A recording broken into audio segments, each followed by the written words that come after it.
AI-от е скапа работа. Значи, за тоа да може да биде платено, значи таа автоматизација, ќе земам една многу проста аналогија.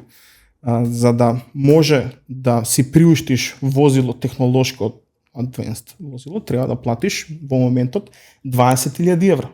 Другата опција ти е да земеш велосипед.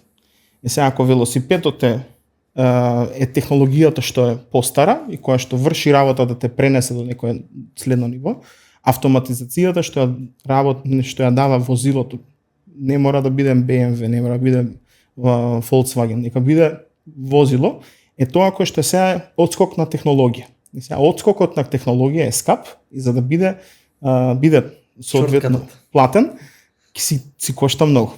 Така да и користењето на таа технологија, луѓето кои што ја креираат таа технологија, знаењето кој што се има во креирање е скапо и затоа и цените на технологијата се, иако општо прифатени, со $20 може да почнеш да користиш ChatGPT, веќе кога влегуваме во proprietary LLM models, тоа станува скапо, стануваат многу прецизни, квалитетни и решаваат проблеми во индустрии каде што се заменуваат и се отстранува човековиот фактор кој што најчесто е проблем за многу работи.